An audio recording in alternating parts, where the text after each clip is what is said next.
Исәнмесез, эфирда яңалыклар чыгарылышы. Студияда Руслан Харисов. Алга таба кайбер темалар турында. Казанның балалар республика клиник хастаханәсеннән 175-нче гимназиядәге отышта зыян күргән балаларны чыгара башладылар. Калган укучыларның һәм гимназия эшчеләренең хәле ничек? Шолда Татарстан Республикасында туган телләр һәм халыклар бердәмлеге елын үткәрү буенча эш төркеменең күчмә киңәшмәсе уздам тулырак Лилия Гатина материалында. Фасадларны жылыту, инженерлык системаларын алыштыру һәм түбәләрне яңарту. Чаллыда капиталь ремонт дәвам итә. Күп фатирлы йортларны нинди үзгәрешләр көтә?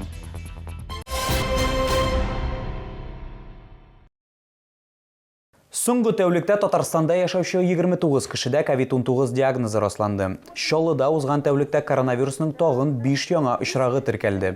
Шулай итеп, 26 майга Татарстан буенча коронавирус белән авыруның барлыгы 21327 очрагы билгеле. Аларның 18264-е терелгән, 55-е узган тәүлектә. Казанның балалар республика клиник хастаханәсеннән 6 баланы чыгардылар. Тагын шул кадәр үк зыян күрүче медицина учреждениесендә кала. Исегезгә төшерәбез, 19 яшьлек егет кулыннан Казанның 175-нче гимназиясендә 7 бала һәм 2 укытучы һәлак булды. Нәтиҗәдә 21 укучы һәм 3 улы кеше хастаханәләргә озатылды. Соңрак табиблар стационардан 4 укучыны чыгардылар. 5 бала һәм 3 өлкән кеше Мәскәү клиникаларына күчерелде. Аларның хәле тотрыклы дип бәяләнә. Хәзергә алар Россия башкаласында дәвалануны дәвам итәләр. Кораллы һөҗүм оештыручыга килгәндә, суд карары белән ул 11 июльгә кадәр сак астына алынды. Илназ Галәвиевка гомерлеккә ирегеннән мәхрүм ителү яный. Дети получают необходимое лечение. На этой неделе планируется еще дополнительная выписка детей, те, которые будут уже готовы именно для амбулаторного лечения. Контроль за состоянием будет происходить, во-первых, специалистами поликлиники Азина. И второе, естественно, мы будем контролировать их детей, приглашать сюда на профилактические осмотры и при необходимости дополнительное обследование, в том числе и реабилитация. Татарстан премьер-министры урынбасары Василь Шейхразиев эш визиты белән Чаллыда булды. Муланур Вахитов исемендәге 2-нче гимназиядә республикада туган телләр һәм халыклар бердәмлеге елына багышланган түгәрәк өстәл узды. Утырыш алдыннан кунаклар шәһәрнең берничә мәктәбендә һәм Шишмә халыклар дуслыгы йортында булды.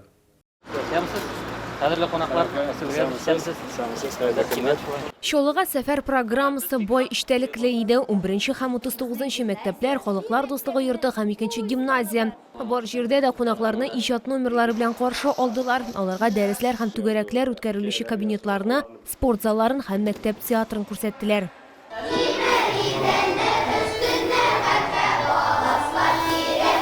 Түгәрәк өстәл кысаларында мәгариф һәм мәдәният учреждениеларында эшләрне оештыру турында фикер алышу планлаштырылды. Утырышны Татарстан Республикасы премьер-министры урынбасары Василь Шейхразиев ачты.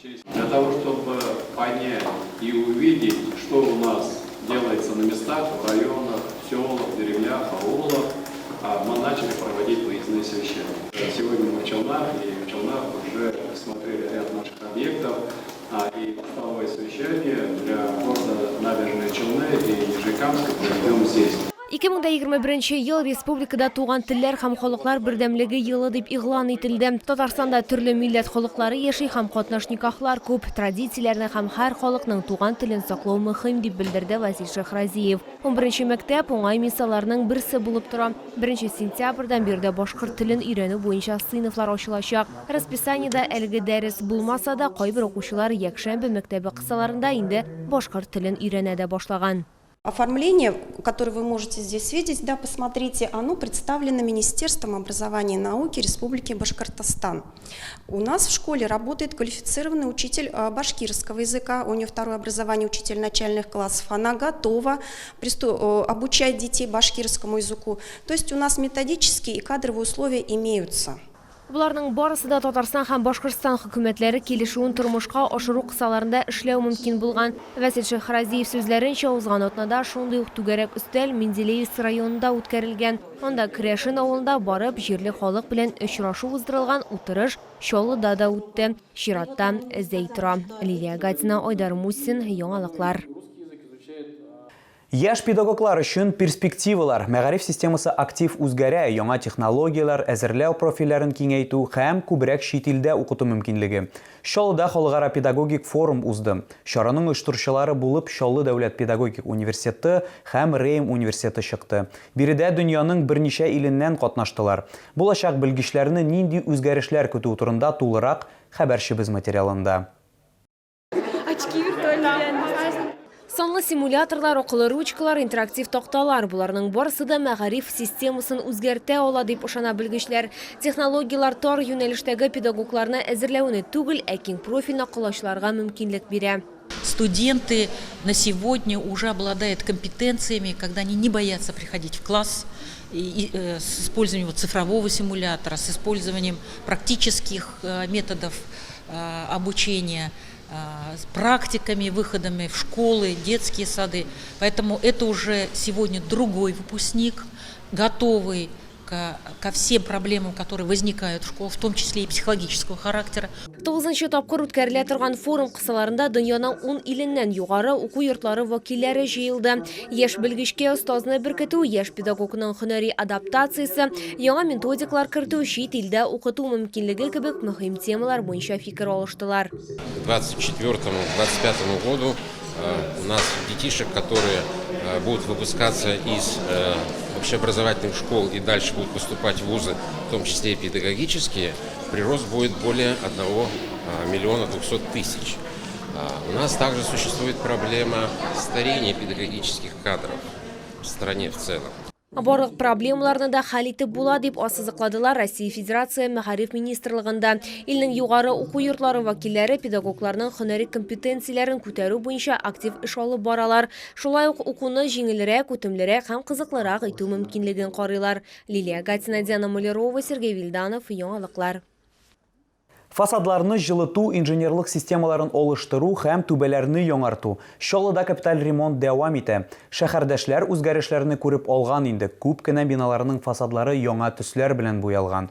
Быел шәһәрдә 1 миллиард 469 миллион сумга 151 күп фатирлы йорт төзекләндереләчәк.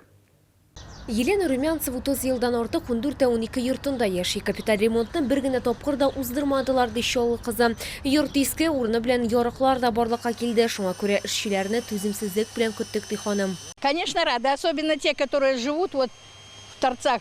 Зимой холодно, стены плесневают, сыреют. Ну, надеемся, сейчас будет хорошо. Очень рада, потому что у нас вот на 3-м этаже живем, вон швы, видите, что творится. Ну и поэтому зимой поддувало даже. 14-12 күп фатирлы йортында хәзер фасад ремонтланан, әлегә моңа һава торышы да мөмкинлек бирә. Тиздән ул яңа төсләргә буялачак, йортны төзекләндерүгә 6 миллион сумнан артык акча бүлеп бирелгән.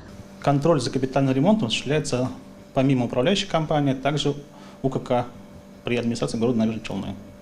Это технический надзор, который также выходит на объект, контролирует работы, контролирует материалы, и все это фиксируется в журналах. Быел мәхәллә идарәче компаниясының 16 йортында капиталь ремонт эшләре башкарылачак. Моның өчен 116 миллион сум акча бүлеп бирелгән. Күп фатирлы йортларның күбесендә фасад, электр, су һәм җылылык белән тәэмин итү системаларын яңартылачак. Подвал һәм түбәләргә аерым игътибар биреләчәк. Эшләрне сентябрь ахырында тәмамларга планлаштыралар. Лилия Гатина, Айдар Мусин, Яңалыклар. Бу сезгә җиткерәсе соңгы мәгълүматыбыз иде. Мин Руслан Харисов сезнең белән сау булашам. Исән, имин булыгыз.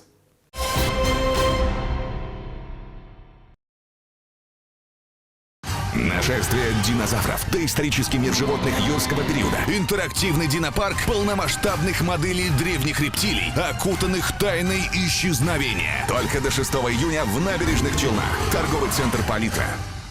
Высокоспециализированный центр диагностики и лечения мирового уровня «Медхан» в области урологии, андрологии, гинекологии, косметологии, флебологии, проктологии. Опытная команда докторов, цифровая диагностика, малоинвазивная медицина. Телефон 450203. Срочно требуются укладчики, упаковщики мороженого. Зарплата 35 тысяч рублей. Телефон 8 991 398 96 55.